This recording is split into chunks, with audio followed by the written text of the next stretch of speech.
नमस्कार दोस्तों, the Kashmir files को लेकर के ही आज मैं कुछ तथ्यात्मक बात रखना चाह रहा हूं। कश्मीरी पंडितों की जो पीड़ा, जो पलायन, जो विस्थापन हुआ, उनके साथ जो अत्याचार हुआ, उसके लिए जो भी जिम्मेदार हैं उसमें एक की फैक्टर द कश्मीर फाइल्स में से गायब है। वो है वहां के तत्कालीन राज्यपाल जगमोहन मल्होत्रा। आखिर जगमोहन मल्होत्रा के कैरेक्टर को उस फिल्म में क्यों नहीं दिखाया गया?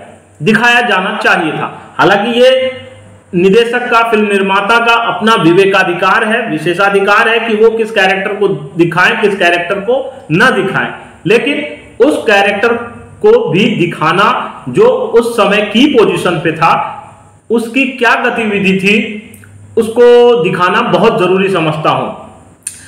बिना तथ्यों को जाने, बिना ऐतिहासिक जो बातें हैं उसको जाने आप कोई टिक्का टिप्पणी कर सकते हैं, लोग कर रहे हैं सोशल मीडिया पे, लेकिन जो तथ्यात्मक बात है उसको बताने की जरूरत है। जगमोहन मल्होत्रा वो वही शख्स थे जिन्होंने कभी दिल्ली में जो है इमरजेंसी के दौरान एक बहुत स्लम डेमोलेशन के लिए जो है दंगे तक करवा दिए थे और जिसमें कई लोगों की जानें गई थी। ये संजय गांधी के मित्र हुआ करते थे, ये इंदिरा गांधी के मित्र हुआ करते थे, अरुण गांधी के मित्र हुआ करते थे, और साथ ही साथ उस जनता दल सरकार में जो गृह मंत्री मुफ्ती मोहम्मद सईद हुआ करते थे, उनके घनिष्ठ मित्र थे। मैं कल भी इसी बात पे फोकस कर रहा था कि केंद्र की जो सरकार बनी थी उसमें गृह मंत्री जो बने थे, सबसे खटकने वाली बात थी, जो सबसे खटकने वाली बात थी वो यही थी कि जिस विचारधारा के व्यक्ति को गृह मंत्री बनाया गया था और उसके बाद उनके मित्र जो कांग्रेस में रहने के दौरान, क्योंकि लंबे समय तक जगमोहन जो है कांग्रेस के नेताओं के ब्यूरोक्रेसी के तौर पे कहे, अलग अलग पदों पे रहने के दौरान कहे, डीडीए के चेयरमैन, वाइस चेयरमैन रहने के दौरान कहे, कांग्रेस के नेताओं के साथ उनकी अच्छी खासी जमती थी। ये भाजपा में जो है तो वो बाद में आया, भाजपा के टिकट पे अलग अलग जगहों से जो है वो बाद में चुनाव लड़े, लेकिन पहले वो कांग्रेस के काफी चहेते थे। जब इमरजेंसी लागू हुआ था उस दौरान उनको दिल्ली से स्लम बस्तियों को, गरीबों की जो झोपड़ियां थी, जो उसको उजाड़ने का काम मिला था, सौंदर्यकरण के, दिल्ली के सौंदर्यकरण के नाम पे। और तुर्कमान गेट का एक कांड बड़ा चर्चित हुआ था जहां पे पुलिस फायरिंग हुई थी और कोई कहते हैं 20 लोग मरे, कोई कहते हैं 25 लोग मरे। एग्जैक्ट सरकारी जो है कोई ऑथेंटिक आंकड़ा नहीं है, किसी रिपोर्ट में 20 की चर्चा आई। ये वही जगमोहन थे। जब जगमोहन वहां से अपने पहले कार्यकाल को पूरा करके आ चुके थे तो दोबारा उन्हें जो भेजा गया वो किस कारण से भेजा गया, और उनकी उस दौरान जो 4 महीने 5 महीने जो दोबारा वो रहे, उनकी भूमिका को उस पिक्चर में दिखाया जाना चाहिए था, तो शायद वो पिक्चर और बैलेंस लगती। अब ये जान लीजिए कि मुफ्ती मोहम्मद सईद के जो मित्र थे जगमोहन मल्होत्रा थे, जिन्हें राज्यपाल बना के भेजा गया, एक विशेषता थी। जगमोहन मल्होत्रा की एक विशेषता थी सरकारों को गिराना और अपने हिसाब से राजनीतिक जो है गोटी को सेट करने में वो माहिर थे। अपने पहले कार्यकाल, जम्मू कश्मीर में अपने पहले कार्यकाल के दौरान वो 2 बार सरकार गिरा चुके थे, और वो जिस दौरान उन्होंने सरकार वहां गिराई थी वो कांग्रेस की मर्जी से, तो केंद्र में कांग्रेस की सरकार हुआ करती थी। अब जब 89 में जनता दल की सरकार थी और कांग्रेस छोड़ करके मुफ्ती मोहम्मद सईद जनता दल में आ चुके थे और अब देश के गृह मंत्री थे, उन्होंने दोबारा से जगमोहन मल्होत्रा को भेजा ताकि वहां जो सरकार थी बनी हुई, जिसपे पहले ही एलिगेशन कोalition की गवर्नमेंट थी, कांग्रेस और जो है नेशनल कॉन्फ्रेंस की, जिस पर पहले ही धांधली का आरोप लगा हुआ था, तो उसको कैसे किया जाए, गिराया जाए, इस साजिश के तहत जगमोहन मल्होत्रा को वहां भेजा गया। ये जानते थे कि जैसे जगमोहन मल्होत्रा वहां जाएंगे, फारूक अब्दुल्ला की सरकार या तो खुद इस्तीफा दे देगी या फिर वो चंद दिनों में उस सरकार को गिरा देंगे। इस बात में वो माहिर थे और वो उनकी कठपुतली बन करके काम करेंगे और ऐसा ही हुआ। जगमोहन मल्होत्रा ने, ऐसा नहीं है कि जगमोहन मल्होत्रा ने जो है अच्छे काम नहीं किए, उन्होंने इंफ्रास्ट्रक्चर के क्षेत्र में दिल्ली में हो या जो आप आज देखते हैं माता वैष्णो देवी का जो साइन बोर्ड है, उसका गठन, उसका पूरा रूपरेखा, उसकी पूरी रूपरेखा जो है जगमोहन मल्होत्रा का ही तैयार किया हुआ था।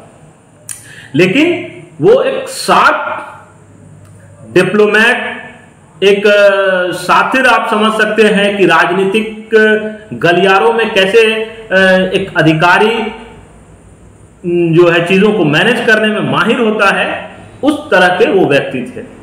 ये कला उन्होंने जो है दिखाया हुआ था। इंदिरा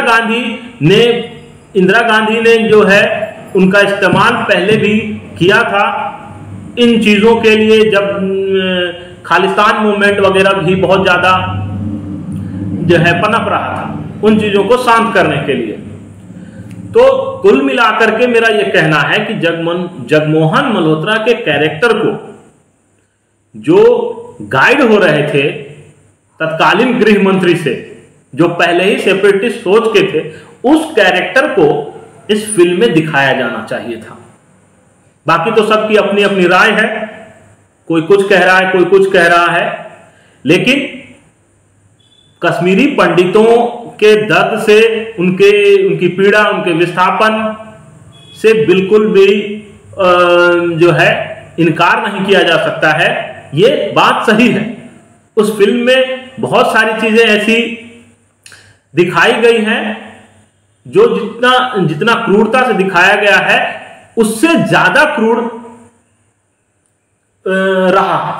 जैसे आपको इसमें, अच्छा एक बात ये समझ लीजिए कि जनवरी से ये घटनाएं तेज हुई और मई आते आते जगमोहन मल्होत्रा वहां से वापस बुला लिए गए। काम सध गया। जो तत्कालीन गृह मंत्री थे उनका काम सध गया और उसके बाद उन्हें वापस बुला लिया गया। चीजें वहां अस्थिर हो गई। ये इसलिए कह रहा हूं कि इस फिल्म में जो कुछ चीजों को लेकर के, डेट को लेकर के थोड़ी और बारीकी से क्लियरिटी करनी चाहिए थी। जैसे जो ये उस शारदा का जो है कैरेक्टर है, जिसके साथ सबसे ब्रूटल, जो सबसे क्रूर घटना हुई, उस कैरेक्टर के साथ, उस रियल कैरेक्टर के साथ बहुत बुरा हुआ था, जो फिल्म में उस हद तक दिखाया जाना संभव नहीं था, उचित नहीं था। और यह घटना कब हुई थी? जून के महीने में 1990 में, जून में, जब राज्यपाल मई में वहां से जा चुके थे, स्थितियों को बिगाड़ के कहें या जिस तरह से भी, तो आप समझ सकते हैं। दूसरा बिंदु जो है, एक जो मैं उठा रहा हूं, क्या तत्कालीन केंद्र सरकार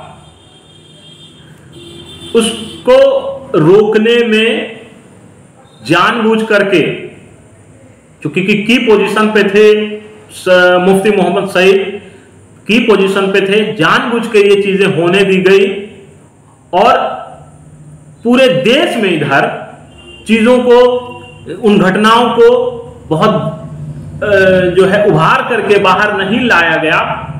क्यों? बाकी पूरे देश को उलझा दिया गया। मंडल कमंडल के फेरे में पूरा देश उस फेरे में उलझा रहा, जगह जगह धरना प्रदर्शन होते रहे और वही सुर्खियां बनी रही। इसके पीछे कश्मीरी पंडित विस्थापित होते रहे, पीड़ित होते रहे, हिंसा का शिकार होते रहे, शरणार्थी कैंपों में रहते रहे। लेकिन इन चीजों से किसी को कोई फर्क नहीं पड़ा, क्योंकि मंडल कमंडल की राजनीति में लोगों को वोट बैंक दिख रहा था। कोई धड़ा कमंडल की तरफ, कोई धड़ा मंडल की तरफ। इस बीच में किसको पड़ी थी कश्मीरी पंडितों के विस्थापन, उनके दर्द, उनके दुख, उनकी पीड़ा की, उनके साथ हुई हिंसा और उन्हें न्याय दिलाने की। सच यह है, आज चाहे जो भी हितैषी बन जाए, मंडल वाले या कमंडल वाले, लेकिन यह सच्चाई है। मंडल कमंडल के फेर में कश्मीरी पंडितों का दर्द वाकई दब गया और उसके बाद सरकारें आई गई, लेकिन कोई ठोस बात नहीं हुई। इमरजेंसी के दौरान डेमोलेशन करने के लिए दिल्ली के सौंदर्यीकरण के नाम पे दंगा करवाने वाले जगमोहन 77 में जो है पद्म भूषण से सम्मानित हुए। जम्मू कश्मीर में दंगा फसाद, कत्लेआम, कश्मीरी पंडितों की जो है निर्ममता से हत्या, बलात्कार, तमाम घटनाएं होने के बाद जब ये चीजें बृहद पैमाने पे हो गई, लोगों ने मंडल कमंडल के चक्कर में उसको भुला दिया। जगमोहन मल्होत्रा भाजपा में शामिल हुए, दिल्ली से चुनाव लड़ा, जीते, राजेश खन्ना को हरा के जीते और सत्ता का सुख लगातार लेते रहे। कौन पूछता है विस्थापितों को, कौन पूछता है? आज जो हमदर्दी दिखा रहे हैं, मैं फिल्म को लेकर के नहीं कह रहा हूं, फिल्म तो जो उन्होंने बनाया बहुत बढ़िया है, दिखाया। जो आज हितैषी होने का दावा कर रहे हैं, जब किसी को घाव होता है ना ताजा, उस समय दवा और मलहम की जरूरत होती है। उस समय तो मलहम किसी ने दिया नहीं और आज हितैषी होने, सब लोग हितैषी होने का दावा कर रहे हैं। चलिए अब देखते हैं, इस फिल्म के बहाने ही सही, इस फिल्म के नाम पे ही सही, जो चीजें बाहर आई या जो लोगों को लगता है कि ये एक सच बाहर आया है, सब जानेंगे इसकी परिणति क्या होती है, क्या न्याय होता है। इसी के साथ मैं अपनी बात को यहां समाप्त करता हूं। लेंस के एक्सप्लेनर में किसी और मुद्दे के साथ फिर आपसे मुलाकात होगी। मैं ब्रजमोहन मिश्र, लेंस.लाइव के लिए।